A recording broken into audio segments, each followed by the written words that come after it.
Welcome to all students in farming classes. I am Ankit Mangal, Associate Professor, Department of Pharmaceutical Chemistry, Smriti College of Pharmaceutical Education, Indore. Will discuss about antihistaminic agents.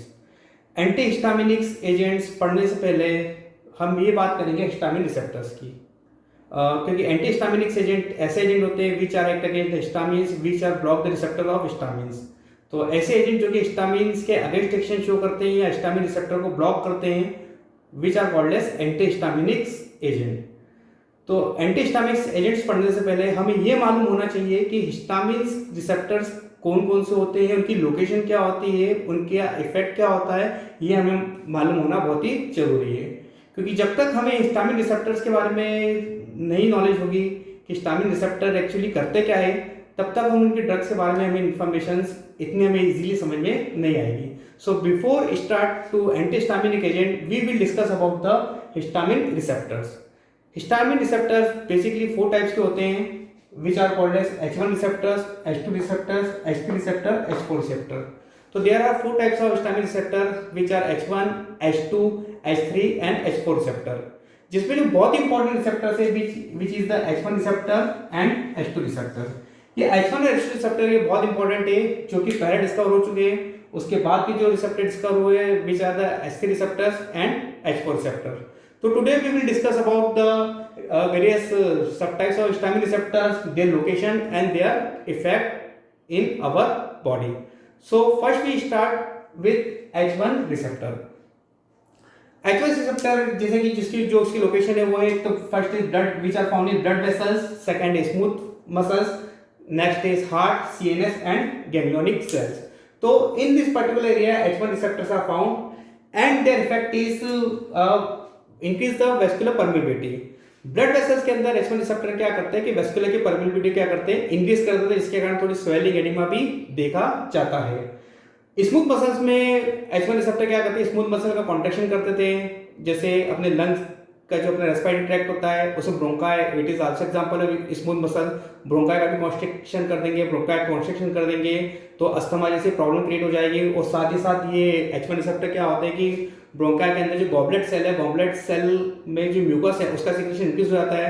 अब asthma की problem, एक तो bronchi contraction हो चुका है, then goblet cell are also secreted the mucus, then उस condition में क्या होगा कि जो एयर का जो पैसेज है वो डिफिकल्ट होता है और अस्थमा का अटैक आना स्टार्ट होता है. तो उस कंडीशन में क्या होता है कि हमें स्मूथ मसल जो कॉन्ट्रैक्ट हो गई है उसे रिलैक्सेशन कराना पड़ता है. तो उस कंडीशन में देते हैं H1 एंटागोनिस्ट.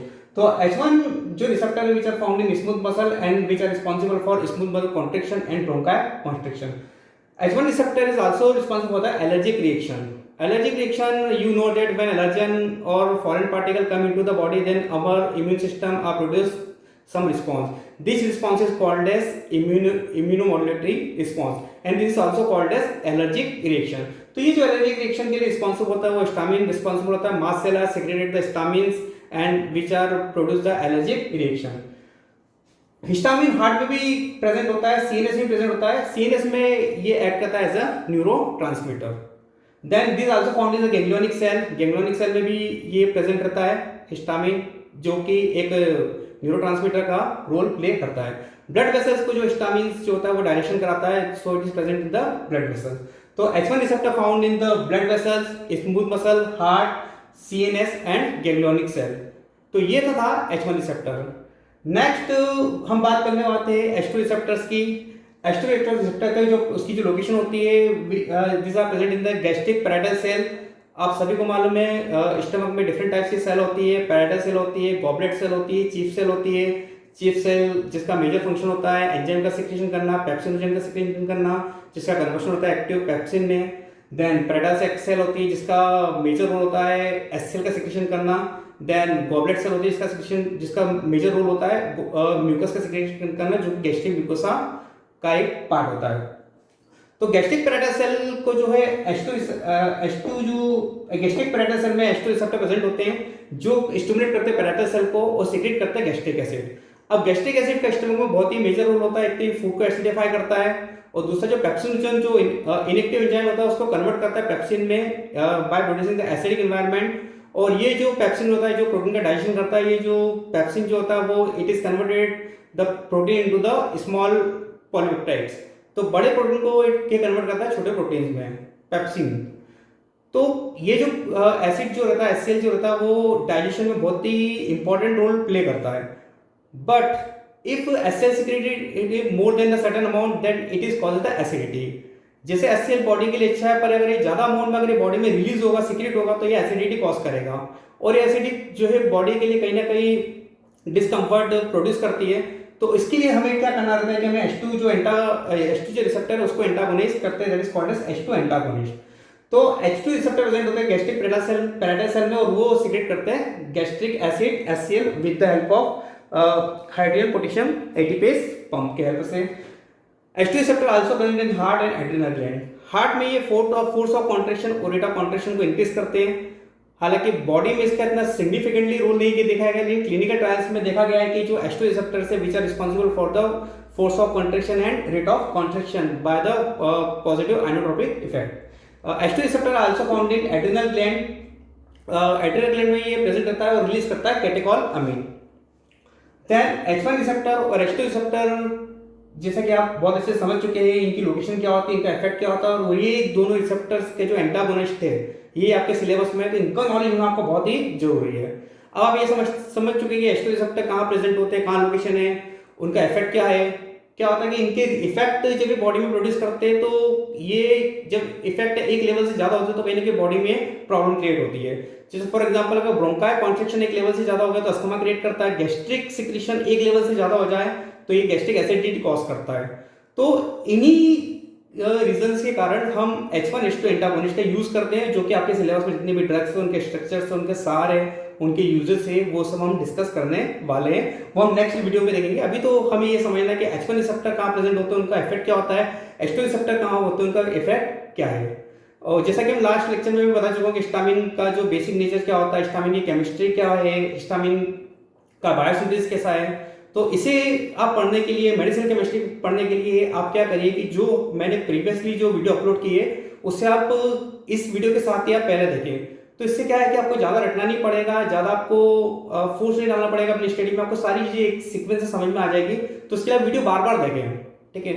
और जब भी आप स्टडी कर रहे हैं, आप इसको वीडियो को आप समझ लेते हैं, पेन और एक नोटबुक लेके बैठो, जो आपकी इंपॉर्टेंट चीज़ है वो नोट करते जाइए, ठीक है।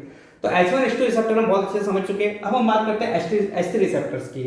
H3 रिसेप्टर्स की जो डिस्कवरी हुई थी वो H1 H2 रिसेप्टर्स के बाद देखे गए थे, ठीक है। ये आपके सिलेबस में इसके एंटागोनिस्ट नहीं है, लेकिन फिर हम इसको एक बार समझ लेते हैं क्योंकि हमें चारों रिसेप्टर की इंफॉर्मेशन होना बहुत ही जरूरी है। तो H3 receptor are found in the brain, lungs, spleen and gastric mucosa. तो ये जो प्रेजेंट होते हैं वो तो ब्रेन में होते हैं, लंग्स में होते हैं, स्प्लीन में होते हैं, गैस्ट्रिक म्यूकोसा में ये प्रेजेंट होते हैं। ब्रेन में ये क्या काम करते हैं, ब्रेन में ये बहुत इंपॉर्टेंट रोल प्ले करते हैं। ये हिस्टामिन के रिलीज को कम करते हैं, ये रिड्यूस करते हैं हिस्टामिन के रिलीज को, H3 रिसेप्टर्स। एक बार फिर से बोल देता हूं कि H3 रिसेप्टर ब्रेन में हिस्टामिन के रिलीज को रिड्यूस करते हैं, जिससे कि सीडेशन प्रोड्यूस होता है। सीडेशन जैसा आप अच्छे से जानते हैं कि नींद जैसी आती है पेशेंट पर्सन को, कि उसको इस इवेंट को बोलते हैं सीडेशन। और लंग्स, स्प्लीन और गैस्ट्रिक म्यूकोसा में भी इसका सेम रोल रहता है कि जो हिस्टामिन का जो रिलीज है उसको कम करता है। तो H3 रिसेप्टर का जो मेजर रोल है वो हिस्टामिन का जो रिलीज है उसको कम कराना, ब्रेन में भी कम कराएगा, इसके साथ में लंग्स, स्प्लीन और गैस्ट्रिक म्यूकोसा में भी ये हिस्टामिन के रिलीज को कम करता है। Then last we will discuss about the H4 receptor. H4 receptor are found in the various cells of immune system and mast cell. And their major function is immunomodulation or allergic response. तो ये जो allergic response produce होता है वो होता है basically H4 receptor से और H1 रिसेप्टर से। तो H4 रिसेप्टर से जो प्रेजेंट होता है वो इम्यून सेल्स की जो इम्यून सिस्टम की जो मास्ट सेल है वहाँ प्रेजेंट होता है, और उसमें इम्यूनोमॉड्यूलेशन जो एलर्जिक रिएक्शंस होती है, जो एलर्जिक रिस्पॉन्सिबल होती है, उसके लिए भी रिस्पॉन्सिबल होता है। तो स्टूडेंट्स आज हमने बात की थी H1 receptor, H2 receptor, H3 receptor और H4 रिसेप्टर। तो अब आई थिंक आप ये रिसेप्टर की लोकेशन और इसका इफेक्ट बहुत अच्छे से समझ चुके हैं। इस वीडियो को बार बार देखें तो आपको ज़्यादा पढ़ना नहीं पड़ेगा, रटना नहीं पड़ेगा, चीज़ें समझ में आ जाएगी। और ये चीज़ें अगर आपको एक बार क्लियर हो जाती है तो आपको नेक्स्ट जो हम बात करने वाले एंटीहिस्टामिनिक एजेंट्स की क्यों दे रहे हैं तो आपको बहुत ही इजीली समझ में आ जाएगी, ठीक है। तो आज के लिए इतना ही, ठीक है। Thank you.